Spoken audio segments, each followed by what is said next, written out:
तो हमने आपसे बात किया समझे कि दो प्रकार के क्रोमोसोम हुए, ऑटोसोम या सोमैटिक क्रोमोसोम, दूसरा सेक्स क्रोमोसोम।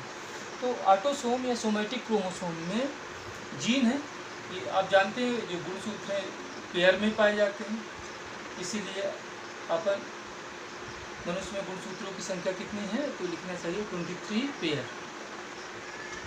ये एक जोड़ा गुणसूत्र है, देखें मान लो एक जोड़े गुणसूत्र जो डिप्लॉयड कोशिका है, कैसी है, डिप्लॉयड है, या मैं इसी को लिख दूँ 2n=2। क्लियर हुई बात में?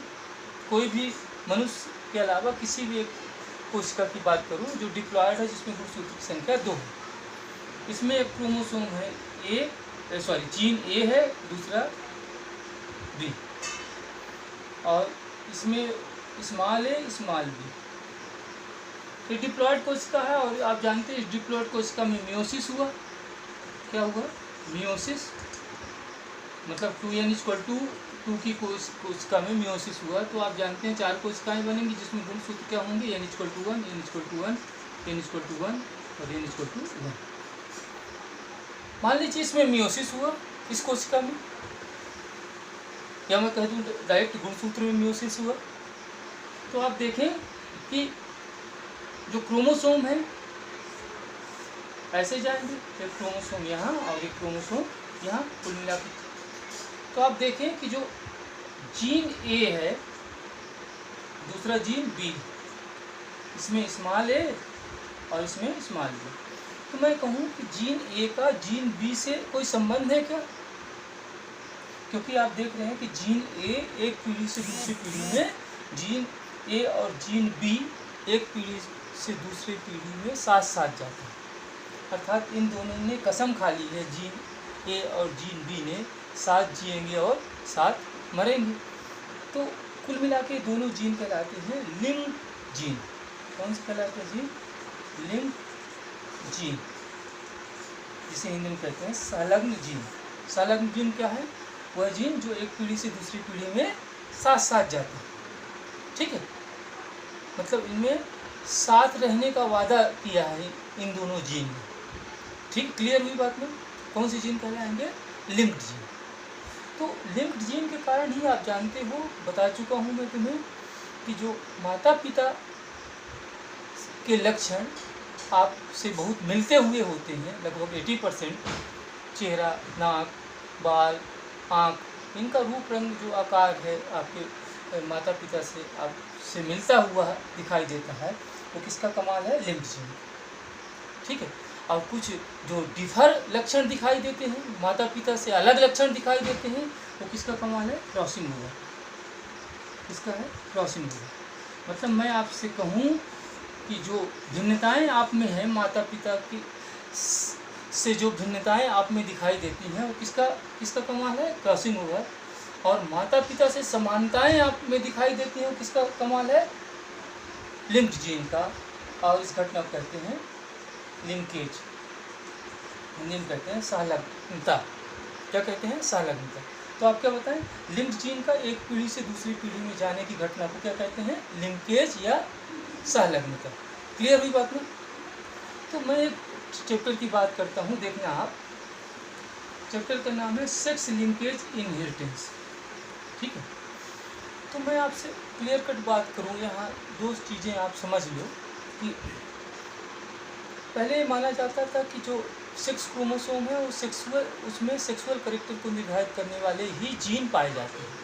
बाद में ये पता लगाया गया वैज्ञानिकों के द्वारा कि नहीं, उसमें सेक्सुअल कैरेक्टर को निर्धारित करने वाले जीन तो हैं, साथ ही साथ 2 खतरनाक रोग या 2 से अधिक खतरनाक रोग भी हैं। अब डिस्कवरी में प्रमाणित हो चुका है। खासकर 2 खतरनाक रोग जो अनुवांशिक रोग हैं, उस रोग के जो जीन हैं वो किस में होते हैं? सेक्स क्रोमोसोम में। क्लियर ना? तो उसी का अध्ययन करेंगे आप सेक्स लिंकेज इनहेरिटेंस में। तो ये 2 खतरनाक जो अनुवांशिक रोग हैं, पहला है हीमोफीलिया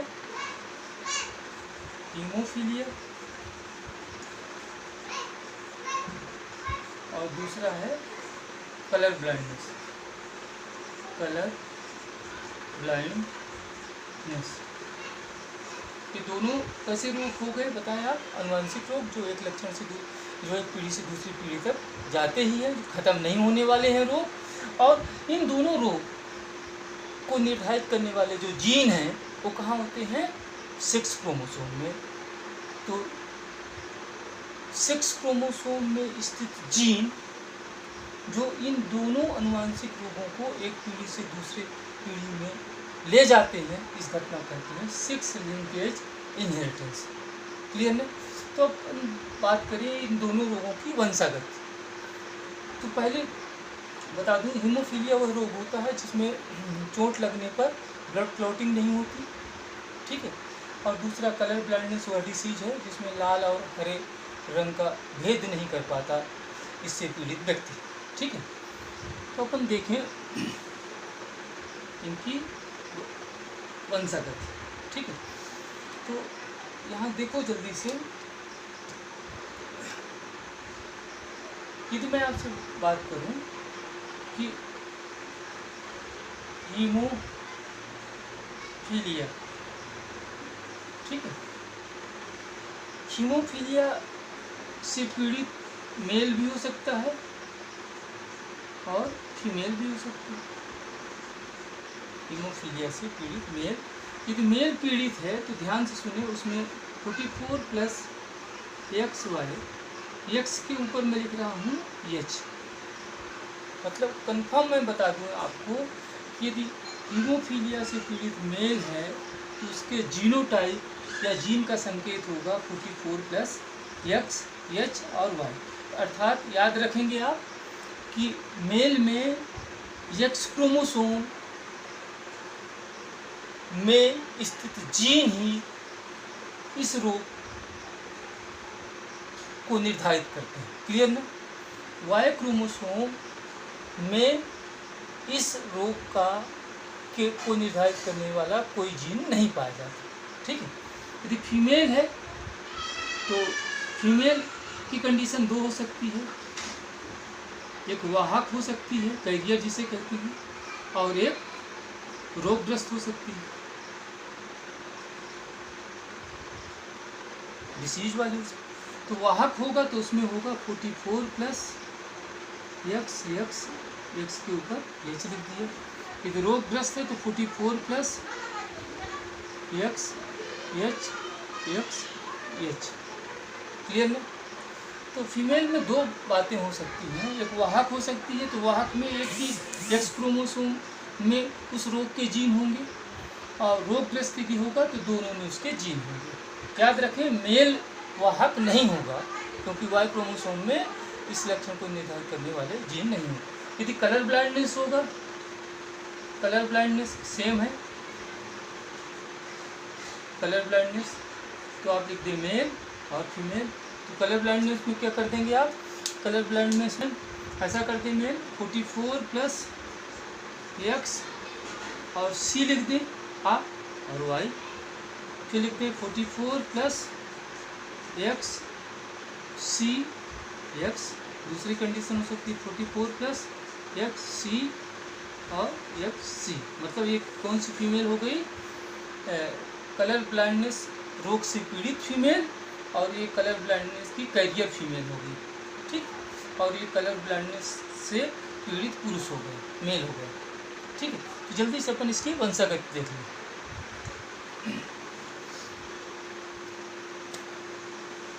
यदि मान लीजिए नॉर्मल मेल है, ठीक है, नॉर्मल मेल लिखेंगे 44 प्लस XY, इसकी डिसीज वाली फीमेल से शादी हो जाए, रोगग्रस्त फीमेल से। नॉर्मल पुरुष की शादी किससे हो जाए? रोगग्रस्त महिला से, ठीक है। तो रोगग्रस्त महिला का क्या होगा? 44 प्लस X, मान लो हीमोफीलिया है, हीमोफीलिया और कलर ब्लाइंडनेस में सेम वंशागति होगी। तो यदि नॉर्मल मेल है तो इसमें बता चुका हूँ मैं 22 प्लस X 22 प्लस Y, इसमें क्या बनेगा 22 plus X H, 22 plus X H मिला दें आप, 44 प्लस एक्स एच एक्स पहला हुआ, दूसरा इसका इससे मिला देंगे, क्या हो जाएगा 44 प्लस एक्स एच एक्स, तीसरा क्या होगा 44 प्लस एक्स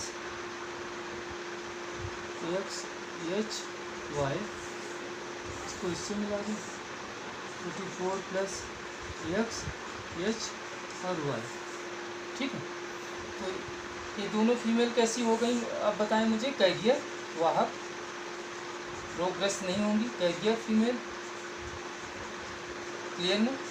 और ये दोनों रोगग्रस्त पुरुष, रोगग्रस्त पुरुष, तो इसका अनुपात क्या आ गया, कैरियर का 50% और रोगग्रस्त का क्या आ गया 50%, मीन्स क्या अनुपात आ गया 1:1। ठीक, क्लियर ना, इतनी समझ गए। तो आप याद रखेंगे जैसा आपने हीमोफीलिया का किया वैसा ही कलर ब्लाइंडनेस का होगा, सेम है, दोनों में कोई डिफरेंस नहीं। अब आपको एक काम करके दिखाना है, आज का होमवर्क। ठीक है, देखिए आप एक क्लास मैंने बता दिया, अब बताएं आप दूसरा क्लास। दूसरा क्लास है 44 प्लस एक्स वाई, मतलब याद रखें ये पीड़ित पुरुष है हीमोफीलिया या कलर ब्लाइंडनेस का, इसकी शादी किससे हो जाए 44 प्लस एक्स पीड़ित फीमेल से, तो उनकी संतानें क्या होंगी। ठीक है, और उसका अनुपात क्या होगा। तीसरा बन सकता है 44 प्लस एक्स पीड़ित पुरुष, रोगग्रस्त पुरुष की शादी किससे हो जाए 44 प्लस कैरियर से हो जाए। चौथा बन सकता है 44 प्लस एक्स वाई, नॉर्मल पुरुष है, इसकी शादी किससे हो जाए कैरियर से। ठीक है, तो इनको क्रॉस करके आप होमवर्क में वीडियो व्हाट्सएप में इसको डालेंगे। किसका किसका बनाएंगे आप, पहला मैंने बता दिया 1 2 3 4, एक और बनेगा 5, सोचना क्या बनेगा वो 5, और एक और बनेगा 6, तो टोटल 6 आपको दिखाना है किसका, हीमोफीलिया का, और 6 ही बनाना है आपको कलर ब्लाइंडनेस। निश्चित है हम होमवर्क की तुम्हारे प्रतीक्षा करेंगे। Okay, good night.